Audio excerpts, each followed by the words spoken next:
Good afternoon, listeners and viewers. Welcome to Omwansa Law Talks. We are live on location at Okenya Omwansa and Company Advocates, located at the Mirage, Tower 2, Mezzanine 2. Today we've got a very special guest. I do not want to do a lot of introduction about her. I'll give her the opportunity to tell us something about herself, what she does, and basically how she got herself there. But before we get to that point, the topic of discussion today is everything about labor laws, employment matters, and partially pensions law. Welcome, and I hope you enjoy the recording. So, Sister Immaculate, Yes, karibu sana, good afternoon. good afternoon. I don't know whether to call you Sister Immaculate or to call you Immaculate or to call you Ima, as I normally call you. Immaculate. Immaculate is okay, but Yes. I'll stick to the title. Yes. Official title, of course, is Sister Immaculate. Yes. Sister Immaculate, karibu sana. Asante. I know the viewers have got so many questions. Even before we commence the live discussion or the recorded discussion, for me, my most outstanding question, of course, would be a sister, Catholic sister, a legal practitioner. So just tell us something. How did all this begin? Where is this convergence of the law and religion? Tell us something. Okay, thank you very much for this opportunity. As I said earlier, my name is Sister Immaculate Modoni. Now, I became a Catholic sister first before I became an advocate. And I want to answer the question, how come sisterhood and the law? The law, yeah. Yes. Before I joined the congregation, I had a passion of doing political science. Okay. What? Yes. Before I joined sisterhood, I wanted to do political science. So that was my area of niche. I really loved watching political analysts and the way politics are analyzed in Kenya. So when I joined the congregation, in my congregation, you are never forced to join a career. You choose a career based on your skills and your qualifications. So I aired out that I wanted to do political science, and I was told, now you are becoming a nun. This is not allowed, as in it's not among the careers which you can undertake. That being the case, I saw the only other better option for me would to pursue law. And I had passion for justice. I'm one person who don't like injustice at all costs. Okay. Yes, so I expressed this to my formators and they nurtured me. Just explain to us. You're talking about congregation.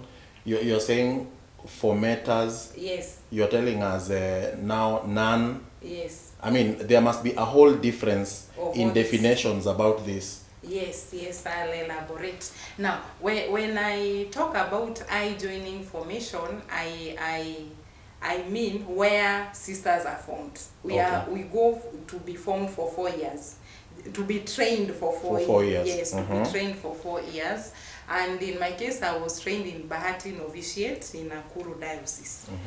Yes, and that's where now I met the tutors who train us to be sisters. They are the ones now we are calling formators. Ah, okay. Yes, they are the ones I'm calling formators. Yeah. So they nurtured me, and I remember when we were still there, one day we were attacked by thieves, and I was in charge of some projects, and I ended up in the law courts as a witness. That was my first time to go. When was this? This was in 2009. 2009, okay. Yes, 2009. So that was beginning of I would say my legal profession, because you know you are in court. Yes. You are a student, Yes. or a formee, yeah. and you are bombarded with questions by advocate from all angles. Yes. And at the end of the day, you come out with a very good judgment. And I'm thinking at this time you are very timid and humble and tiny. And tiny. Very tiny. Yes. Uh-huh. So they continued nurturing me. I finished my formation, made my first vows. Was sent to do some apostolate in Tanzania. Then I came back to Kenya. I worked in a home of street boys. So how long in Tanzania? 2 years. 2 years, okay. Yes. Then I came back to Kenya, where I was working with a project for street boys. Okay. Rehabilitate street boys from Githurai. So those days, whenever I went for shopping in Githurai, for me, even if I left my vehicle without locking, nobody could touch it. They used to say you had security all over. They used to say, "Caesar amekuja," and they would even help me do the shopping. Okay. Yes. Then after that, now I was given a chance to go to school, and I. By now the. Yes, the congregation. Yes, the congregation. So I went to Catholic University of Eastern Africa, and I started my LLB. And that's how the LLB thing started. Yes. And at some point you almost you are contemplating doing political science. Yes. So you'd literally be on the podium. Yes. Like right now. Yes. With Kinagashagwa talking about one term. Exactly. Exactly. And helping people form political parties. Yes, I advise them, if you form a coalition with the Wakili Omwanza, yes, 90% chances are you'll be okay. Yes, so yes. I think from the onset you were just cut out to do one of these radical causes, because law, in my opinion, is a radical cause. Yes. Political science is a radical cause. Yes. So okay. Yes, but I say thank God. Yeah. Because even after pursuing law and now I'm practicing law, I would say I feel more fulfilled. Okay. So when were you? When were you admitted?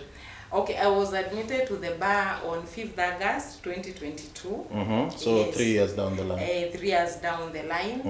And currently I'm working at the Catholic University of Eastern Africa as one of the legal officers. Okay. Yes, and I also do private practice. Okay. Yes. So essentially you also go to court? Yes. You represent clients? Yes. Just out of curiosity, do you handle criminal matters? Okay, criminal matters, Wakili, I have restrictions on them. Why? I mean, because of the congregation thing, or personal conviction that you can't handle criminal cases? Okay, it's not a personal conviction that I can't handle, and actually even when we were doing criminal law, it was one of my favorite subjects. Okay. And even you and I know very well in practicing, even the issue of documentation, yes. Criminal law is not so heavy as civil law. The reason as to why I restrict criminal cases is because of religious why? There is the presumption of innocence. Yes. So anyone who comes to you, whether they are, whether they are clients for representation in a murder case or a rape case, they are presumed to be innocent. And I believe this is what the Bible also talks about in terms of presumption of innocence. Yes, so Wakili, I'll answer that, and I also take note that there is the Cabranch rule, yes. which says that every person has a right of legal representation, which is also backed up by Article 48 of the Constitution of Kenya.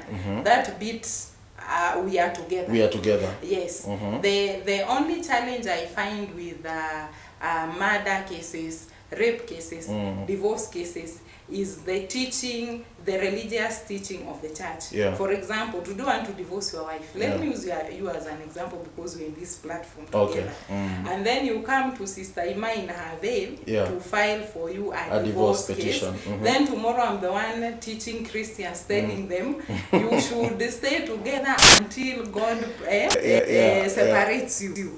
Or none separates you until thou is dead. That's your part.